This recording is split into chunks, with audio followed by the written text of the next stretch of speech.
entender es todo un proceso bien complejo,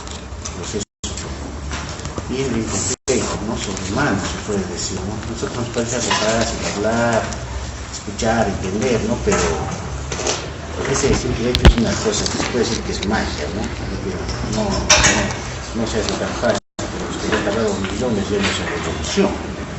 Pero vamos a ver que la comunicación distingue dos aspectos en lo que es la comunicación. La recepción del mensaje, entrada del lenguaje. Tengo que recibir el mensaje, no es la comunicación. Tiene que haber un sujeto que expresa el mensaje y otro receptor, ¿no? Otro que recibe el mensaje. Entonces es sensitivo. Es el mismo producción del lenguaje, aspecto motor.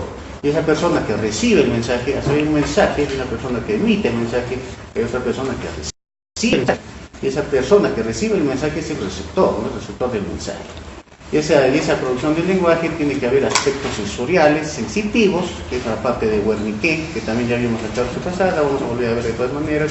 Y la expresión del mismo lenguaje, el aspecto motor. El sujeto que recibe la señal también expresa el lenguaje, habla, ¿no? Responde a lo que le dice el otro, ¿no? Ese es el aspecto motor del lenguaje.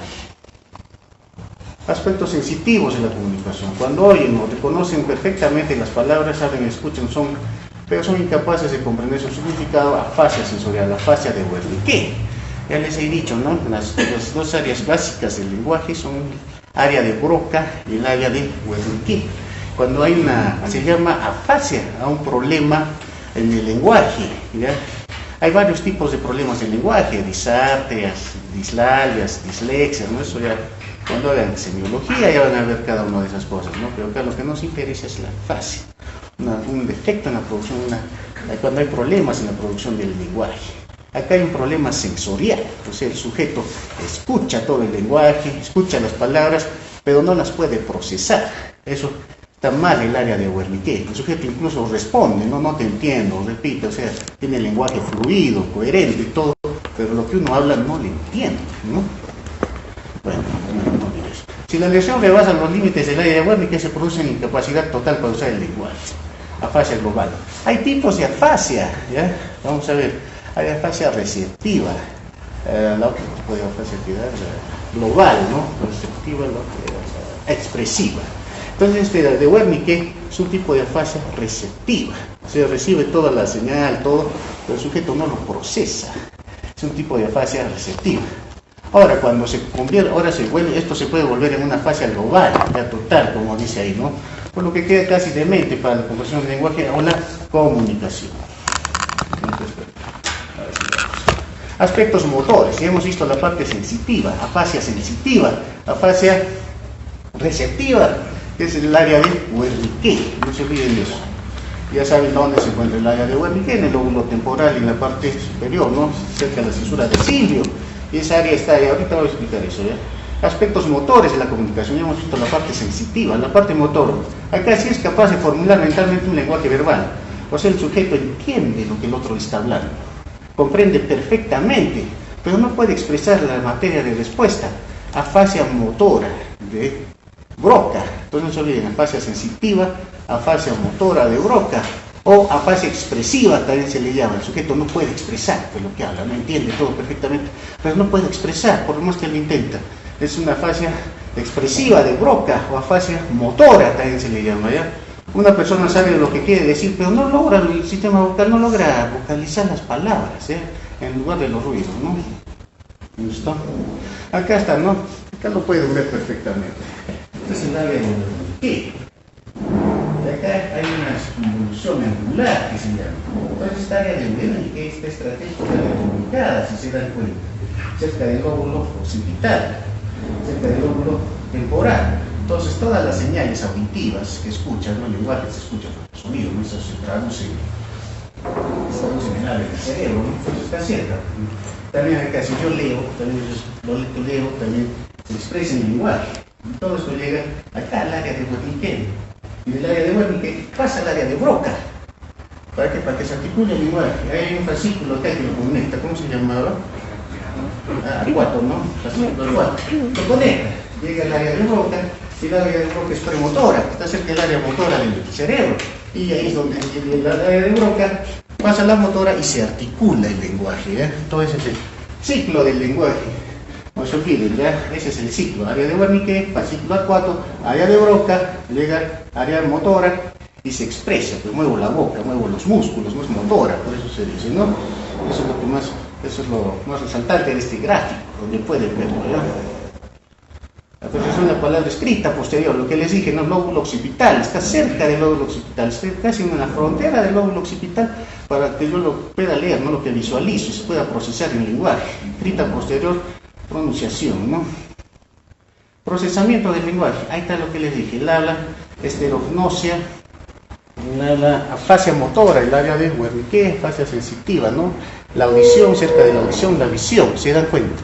Está cerca de los dos lóbulos, está entre los dos lóbulos, se puede decir, entre la visión y la audición, para procesar toda la información, ¿no? Que es leve, poderla volver en lenguaje, el habla.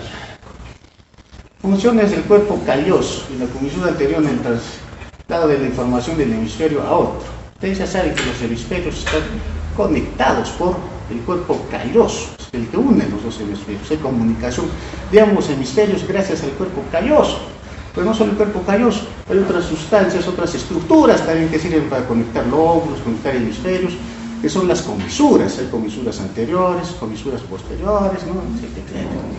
Ya, entonces vamos a ver la que más nos interesa, son el cuerpo calloso, que es la principal, proporciona conexiones bidireccionales entre la mayor parte de las áreas corticales de ambos hemisferios, es el que conecta los dos hemisferios, el cuerpo calloso, para que la información de uno pase al otro, no se entrecruza. La comisura anterior interconecta las partes anteriores de los lóbulos temporales, especialmente la amígdala. Entonces el cuerpo calloso interconecta lóbulos, cosas grandes. La comisura anterior más interconecta lóbulos temporales, ¿ya? Más pequeño, más específico. El otro es más grande, los hemisferios es el que conecta el cuerpo calloso. En cambio el otro es más específico, los lóbulos temporales, ¿no? Especialmente la amígdala. A través del cuerpo calloso, el área de Wernicke del hemisferio izquierdo, ya les dije que el área del habla, todo el hemisferio dominante es izquierdo, ¿no es cierto? El hemisferio dominante es el izquierdo. Obviamente también el área del habla, del lenguaje, también va a tener predominio izquierdo, ¿no? También les dije eso en la clase pasada. A través del cuerpo calloso, el área de Wernicke del hemisferio izquierdo se comunica con la corteza motora del hemisferio derecho. O sea, todas esas señales del lado izquierdo se comunican con el derecho. Hay predominancia izquierda, ya les dije. No serían posibles los movimientos voluntarios del lado izquierdo del cuerpo. O sea, no se podría pasar la información del lado izquierdo al lado derecho, en otras palabras, si no hubiese el cuerpo calloso. La información visual y somatosensorial del lado izquierdo del cuerpo llega al hemisferio derecho, lo que les digo, ¿no? Gracias al cuerpo calloso. Si el cuerpo calloso, sin el cuerpo calloso, esta información no se extiende al área de Wernicke del hemisferio izquierdo. No se el área del hemisferio izquierdo, no se extendería al derecho, en otras palabras. La persona ignoraría el hemisferio izquierdo y el campo visual izquierdo. O sea, si ignoraría esta área, este cuerpo, se ignoraría todo el lado izquierdo, ¿no? Porque no habría entrecruzamiento. En ausencia del cuerpo calloso, las palabras habladas y escritas solo pueden ser comprendidas por la mitad izquierda del cerebro. Si la comisura anterior está intacta, las reacciones emocionales pueden involucrar a ambos lados del cerebro. La comisura no hay mucho que ver, ¿no? Ahí lo tienen, ¿no? El cuerpo calloso. Ahí están los hemisferios, lo que conecta el cuerpo calloso. Ya les dije en la clase pasada también que el hemisferio izquierdo está en toda la situación analítica, lógica, y en el hemisferio derecho está toda la parte de la creatividad. ¿Ya? Ahí lo tienen, resumido, ¿no? Hemisferio izquierdo, motor, lógica, lo que les dice, análisis, lo que les dije, ¿no? Análisis, en el derecho, emociones, ¿no? Derecho es más de la creatividad, ahí están los dos hemisferios, ¿no? Y ahí en el medio ven el cuerpo calloso que interconecta los dos, ¿no? Y ahí están los dibujitos. Cuerpo calloso, trato de asociación, escritura, habla y premotora, es el que asocia. Área de Broca, escritura y habla motora, audición, área de asociación, visión, área de asociación. Eso es lo que es respecto al lenguaje, no se olviden de eso, ¿eh? El área de Wernicke y el área de Broca son importantísimos. ¿Eh? El lenguaje ahí se resume todo en esas dos áreas, ¿no? Ahora, aprendizaje y la memoria. Vamos a ver lo que es el aprendizaje y la memoria. Es un dibujo, no es a aprender, pero nosotros éramos amigos, parientes, no se recuerda qué eran, ¿no? Así es la edad, ¿no? Ya visto, ¿no? La clase pasada conocimos visión, audición. A medida que viene la edad ya se vienen todas las patologías, ¿no? De visión, audición, el cuerpo ya empieza a debacle, ¿no? empieza a deteriorarse. Aprendizaje, cambio adaptativo de duración relativamente larga en el comportamiento como resultado de la experiencia. El aprendizaje es incorporar nuevas cosas, ¿ya? Comprender, incorporar nuevas cosas en el cerebro, ¿no? Eso es el aprendizaje. Cambio adaptativo de duración relativamente larga en el comportamiento. La memoria, la capacidad de almacenar información y recuperarla. Esa es la memoria. Es un registro de datos. Todo lo que aprendo, ya vimos, todo lo que incorporo, todo lo que voy captando del medio, del universo, se va quedando en el cerebro, ¿no? Eso es la memoria. O sea, se capta esa información y esa información se registra en el cerebro, en áreas específicas, se almacena y se recupera. Esa es la memoria. Lo registro, lo almaceno y cuando necesito en un futuro esos datos, se recuperan del cerebro, de diferentes áreas del cerebro. No se olviden esas tres cosas de la memoria. Pensamiento, conciencia que tuvo una experiencia o desarrollo de un concepto, ¿no? Pensamiento, conciencia y memoria. Pensamiento, ¿qué es el pensamiento? La teoría holística, ¿no? Del todo.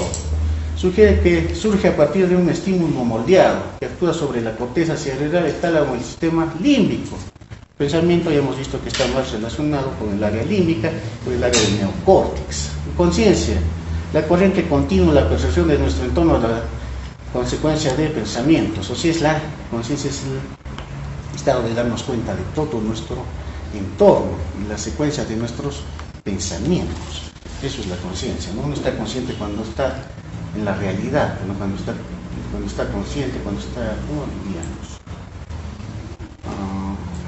cuando tiene idea de todo el mundo que lo rodea. Eso es la conciencia. Un inconsciente no tiene idea, ¿no? De lo que lo rodea de otra manera, simplemente está desconectado. Memoria, papeles de la facilitación y inhibición sináptica. Fisiológicamente, los recuerdos derivan de los cambios en la transmisión sináptica. Acá ya se ve un poco desde el punto de vista fisiológico, ¿no? Que se producen entre las neuronas como consecuencia de una actividad nerviosa previa, ¿no? O sea, tiene que ver bastante con la actividad sináptica. Vamos a ver esto, la memoria, cómo se forma la memoria. Gracias a estos cambios aparecen nuevas vías facilitadoras e inhibitorias en el circuito nervioso correspondiente.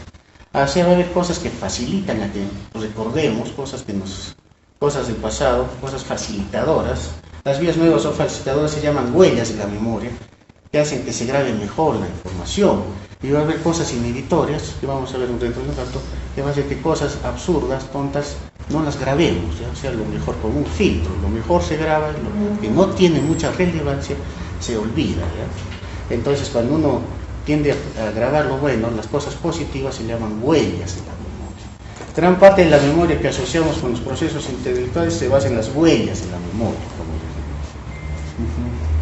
La mente está llena de información sensorial. Una función cerebral es la capacidad para omitir la información intrascendente o superficial, habituación. Se debe a la inhibición de las vías sinápticas de esta información y presenta un tipo de memoria negativa.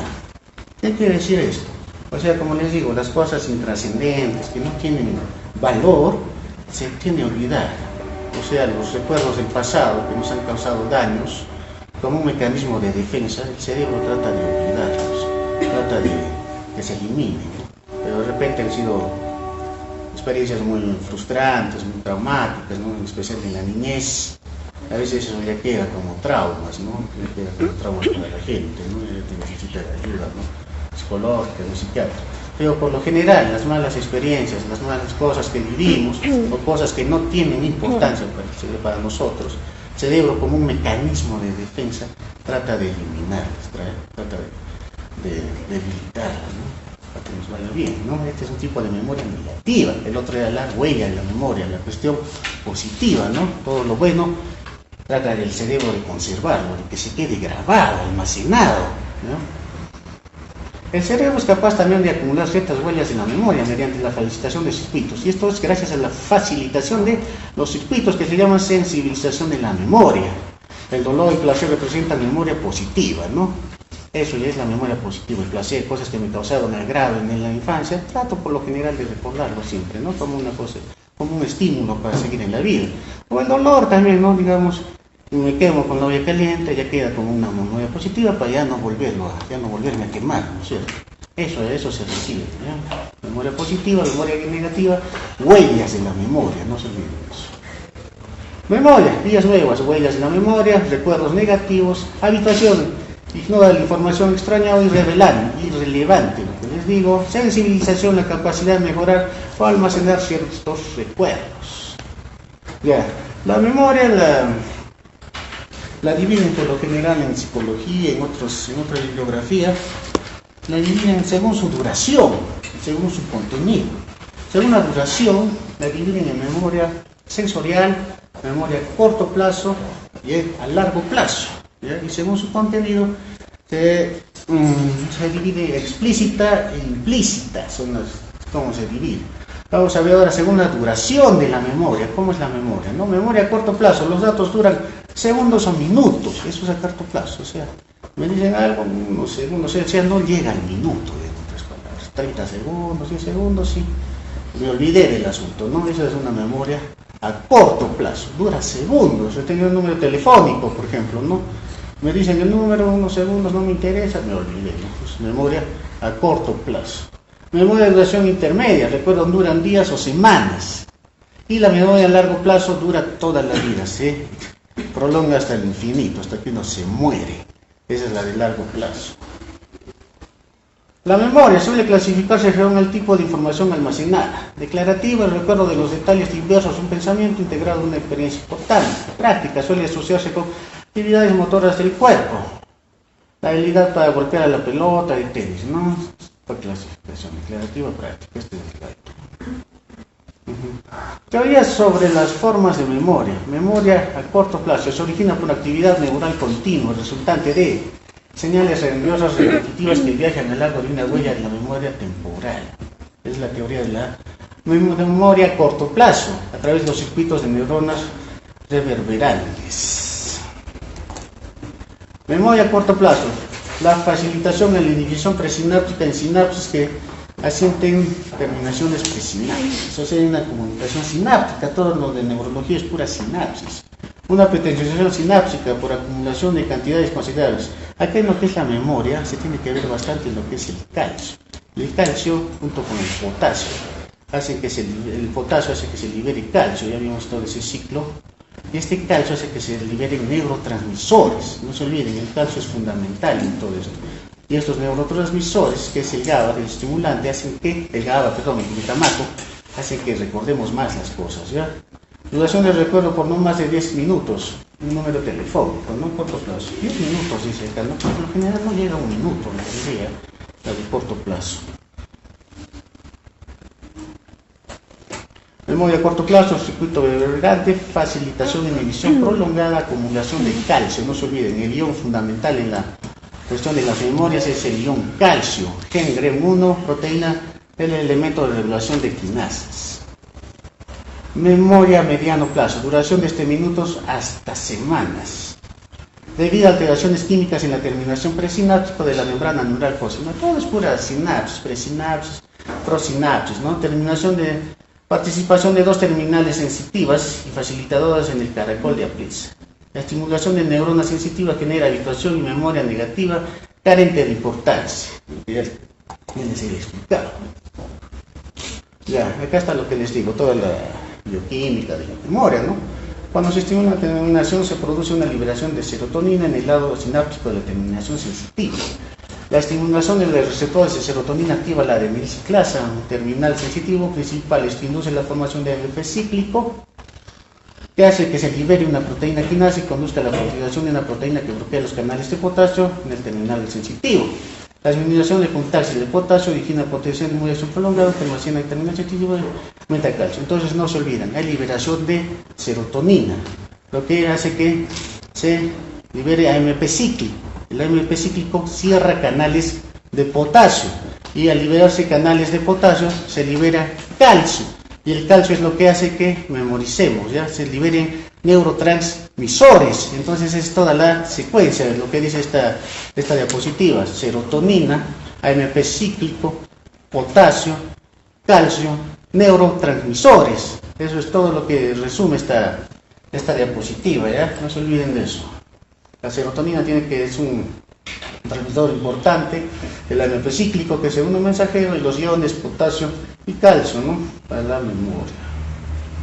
Memoria a mediano plazo. Estímulos nocivos excitan tanto terminales sensitivas como facilitadoras, lo cual especifica la sinapsis de afecto que la vida de la memoria facilita. Mecanismos moleculares, la memoria intermedia. Mecanismos de evitación es consecuencia de cierre de canales de calcio en la terminal presináptica. Memoria a mediano plazo, mecanismos de facilitación, liberación de serotonina en la sinapsis facilitadora de la superficie de la terminal presináptica. Están viendo ahí, se libera serotonina. Falta de conductancia para el potasio, a larga potencialización de la terminación presináptica. Y hay cierre de canales de potasio, ¿no? Falta de conductancia del potasio, liberación de serotonina, cierre de potasio. Antes de eso hay MP cíclico, hemos visto. Estímulos de fuentes independientes producen un incremento prolongado de sensibilización excitatoria de la terminal sensitiva y constituye la huella de la memoria. Estímulo nocivo, ahí tienen la serotonina, el neurotransmisor, estímulo sensitivo. Ahí tienen el AMP cíclico, lo que les digo, que cierra los canales de potasio, que está en los canales de calcio, que es lo que ayuda a que se grabe, ¿no? Libera neurotransmisor que hace que se produzca la memoria. Entonces es la parte fisiológica o bioquímica de la memoria. No se vayan a olvidar de eso. Memoria a mediano plazo, alteraciones químicas o físicas, por ejemplo, proteína del elemento de regulación de quinasas, minutos o semanas. La proteína quinasa también que tiene el AMP cíclico, no olvidé mencionarles eso. Memoria a largo plazo. Consolidación de la huella de la memoria, debido a no cambios en las propiedades químicas, físicas y anatómicas de la sinapsis, sino a alteraciones estructurales reales de la sinapsis. La importancia de la repetición de la información para convertirla en memoria a corto o largo plazo. Ya. En otras palabras, la memoria de corto plazo tiende a convertirse en memoria de largo plazo. ¿Cómo así? Es todo un proceso que tiene que ver primero con la codificación del lenguaje, ¿no? Primer punto para convertir la memoria de corto plazo a largo plazo es la codificación, ¿ya? Después la consolidación de todos los datos que tenemos. Después de la consolidación viene el almacenamiento de todos los datos en el hipocampo, en el cerebro, hemos visto eso. Y el final es la recuperación.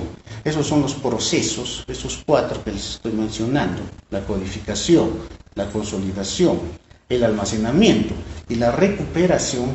Son los procesos por los cuales la memoria de corto plazo tiende a convertirse en memoria de largo plazo. ¿De acuerdo? Memoria de largo plazo, cambios físicos estructurales antes y después.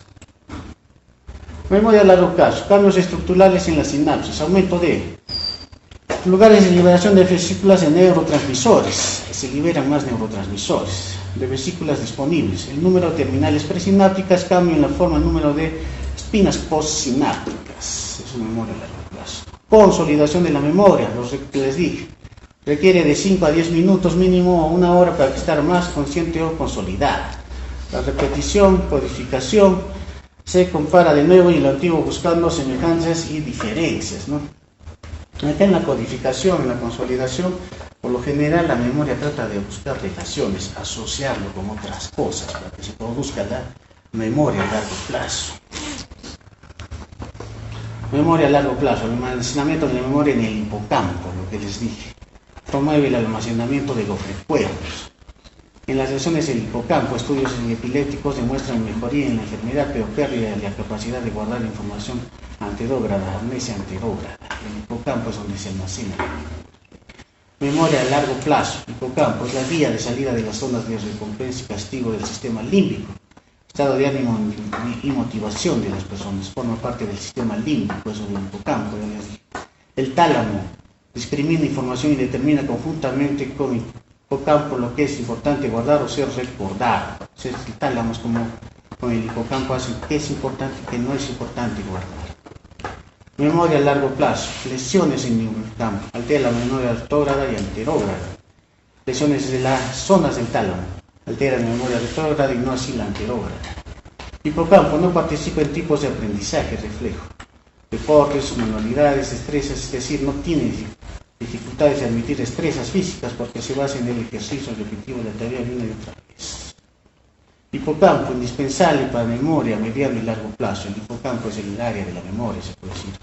Junto a los centros de recompensa y castigo es con los recuerdos que merecen ser recordados. Amnesia anterógrada, asociación hipocampo, amnesia retrógrada, hipocampo y tálamo. Los hipocampos no son importantes para el aprendizaje manual, no reflejan, ¿no? Potenciación a largo plazo por el glutamato, lo que les dije, ¿no? Calcio libera glutamato, que es lo que permite la memoria.